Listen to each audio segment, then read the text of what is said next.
32,065 euros and 64 cents. That is how much Aetherna Games as a studio has made in 2024. Or at least since January and what we are predicting for December, because the month is not fully done yet. I want to do a quick talk about it because whilst it may sound like a pretty decent chunk of money, right? It is not enough yet, but that doesn't mean that we're going to be closing up shop right now and this is the last video you'll ever see of us. I think we can talk a bit more about it. So I brought my evil CEO, Thomas, with me today to discuss the numbers a bit more and give you some insights into what actually is funding the studio.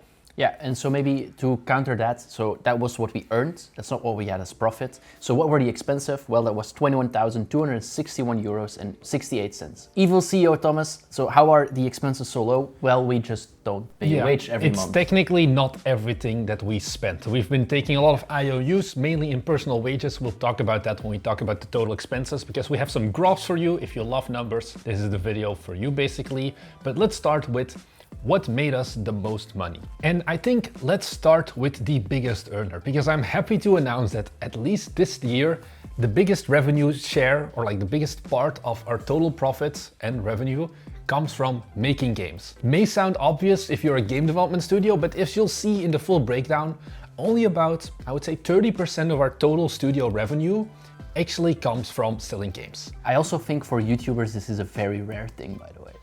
That we actually still earn a money from chunk. games. I don't know if that's saying something about us or other YouTubers, if I just jabbed every YouTuber in the face, but I just wanted to mention it. The main thing we of course talk about are Steam sales in our case, which is a 10,500-ish, a bit more. And where is this coming from? Well, it's mainly coming from UPT, so Unicycle Pizza Time. We released it in August. It was our 1-month project and it did pretty well. And then of course still Forged Industry, our previous game, giving us a bit of money along the way. Yeah, I think Forge Industry, we released that one back in end of July last year, but we had a few good points, mainly in January this year, when it was the Capitalism and Economy Fest, where we earned about 500 euros net from it. And then also the Endless Replayability Festival in May, that also earned us, I think, a bit more than 500 euros. And then some very slow, like we're talking about maybe 1 or 2 sales a week, extra income. That once again accounted to, I think, like 600 euros. It definitely wasn't a big earner, but I think it signifies that concept of passive income once you've made a game, because I think it also shows the power of fests. And if there's something you should take away from this, you should probably participate in fests. It's free to participate. Not every fest gives you guaranteed success. I do want to give that a caveat as well, because we've joined some fests as well where the results were pretty much non-existent, but it is something, if you have a game that fits the bill, definitely submit it. What else have we earned money from? That is always the big question. Is it our massive AdSense? Because we are YouTubers at the end of the day? No. AdSense, we'll talk about it in a second, but that is not our biggest earner, or like our second biggest earner. The second biggest one is the one that I am eternally grateful for. If you're watching this and you're a Patreon, thank you very much. If you are unaware, we don't sell courses on this channel, which costs us some money probably, because there is a lot of money in that as well. But instead, what we do is we have a Patreon where if you really like us, you can just support us, but we actually, I think, give some good value on there as well. We've been consistently for, I think, a bit more than a year now, we've had that Patreon up, been uploading extra videos every Monday. So that's over 52 videos at this point that you can find in there, where we talk about more in-depth things about game development and things like that. There's some really good videos on there. That's all I'm gonna plug here. And we do things like also more financial deep dives where we go into all of the like turbo autistic level of detail on these numbers. So if that's something you're interested in, I'll link it down below. But this has been probably the biggest crutch for us, because when we talked about the Steam sales, we did not have those numbers like the 10K up until August, like you said. So Patreon has definitely been the thing that has just been dragging us forward to keep existing. So thank you very much for that. I think I do want to cover here, because it's a question I get often. Should you, as a game studio, start a Patreon? What do you think, Thomas? No. Okay, why is that? First of all, I think we can do it because we're 3 people. You love video editing and you actually give value back. And I also think it's very time consuming, because in your case, first of all, you make the videos, but we also do one-on-one coaching in the higher tiers. And that's also very time consuming. Yeah, but apart from that, I think another thing is that we had this audience before we started Patreon. We only started a Patreon after we had 10,000 subscribers. That is something that you probably don't have. I think the only time Patreon makes sense if you're making adult-only games. That's their own little economy on its own. But I think Patreon is one of those things that you look at it and it sounds nice, but yeah, like you said, it takes a lot of effort, and it's those patrons, I love them to death, but they were all hard fought basically. Like, it is really hard to get you guys to buy Patreon, even though honestly I still believe there is so much fucking value on it. It is an important part for us as well. And then we come to the third earner, and I guess technically we could combine these two, and that is the things that we earn from the YouTube videos directly. So that is what you would think about with AdSense and sponsorships. Those two combined actually earn the most. It's like 1/3 of our total earnings as well. So we're all around 10,000 euros total for like Steam, Patreon, and then AdSense and sponsorships. This is probably what you expect with YouTubers, except I think we're still on the low side because we haven't been pushing sponsors that much. Sure, we've done some of them, but we've been focusing more on high value sponsors that really fit our audience very well instead of just brilliant or whatever. I've talked about this in the video I made about watching 100 devlogs, and I talk a bit more about the whole economy of sponsorships and things like that in there. YouTube AdSense for game dev, by the way, earns dog shit. We have about a CPM or a RPM, like we get $2 per 1,000 views, which is on pretty much the lowest end you can get on YouTube. I think the lowest is like if you do Minecraft Let's Plays, when you earn like $1.50 per 1,000 views. We're not doing good. If we were into like finance YouTube, if you were interested in that, you're talking about CPMs of about $14 per 1,000 views, because there is just so much more money that people have who watch credit card content versus people who watch game dev stuff. So you're calling our audience poor? Basically, the market is calling our audience poor, but despite that, I think, it's still a pretty good number. Now, of course, if you actually calculate the amount of time we put into all of these things, making the games, making the Patreon content, and making the YouTube videos, we are nowhere near like minimum wage. But I think this is the point where we can talk a bit more about the hopium, because last year, 2023, we earned, I think, about 6,000, 7,000 euros. So we definitely have a good improvement now. And I think that leads us to the future, that I want to talk a bit more about it. Do we think that Aetherna Games is going to succeed? I think yes.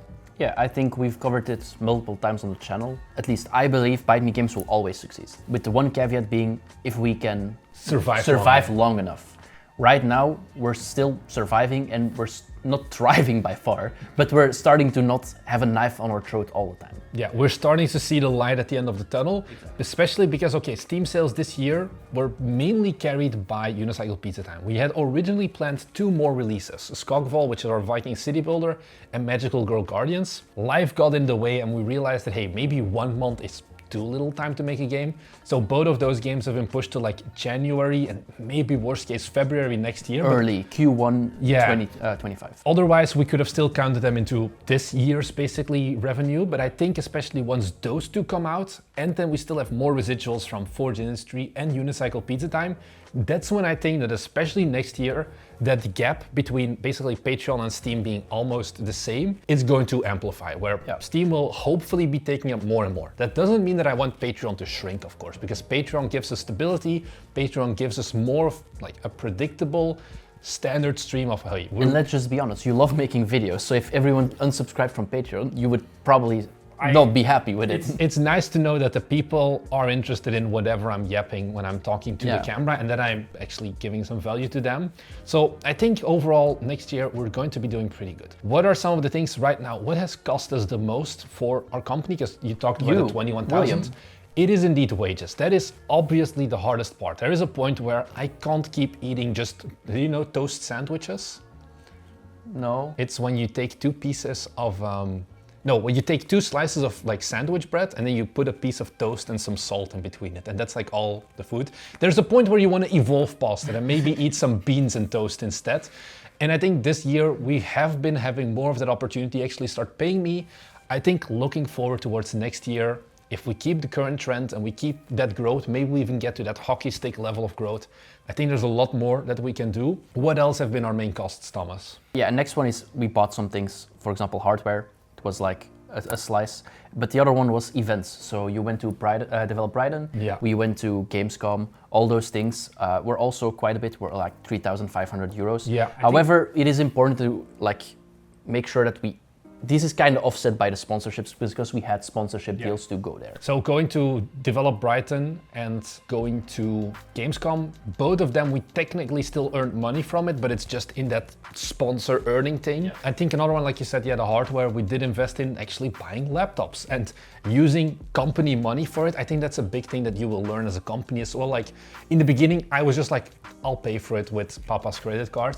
Now we're reaching the point also where, hey, it's more healthy and we can actually expense things on the company and evolve that way, basically. So maybe since we look to the future for the income, let's maybe do the same for expenses. Okay. So what do you think about expenses? I think, first of all, wages, I hope, will grow. What I mean with that is not that we get more people, but more that we can pay more. We can pay consistently to Marnix and William, first of all, and if that's possible, can give them more than what they earn now because it's a really low amount. So that's probably the biggest one. Aside from that, we still have our usual costs, like our accountant, so they will remain. It's not that big of a thing. But for example, once again, events, I assume they will be about the same once again. Mm-hmm. So the wages should be the only thing that really increases. And we had hardware last year where William and I got a laptop. Next year, we probably get Marnix one.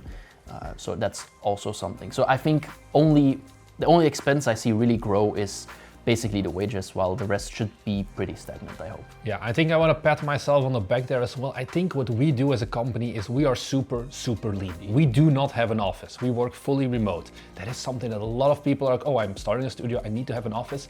We are, maybe that's a good reminder as well, 100% bootstrapped. So if you are right now typing that comment of, oh my God, how can you only earn this much? How you're never gonna be succeeding? Keep in mind that we made this from zero. We have no external investors. We have had talks with people who wanted to do like angel investment, whatever.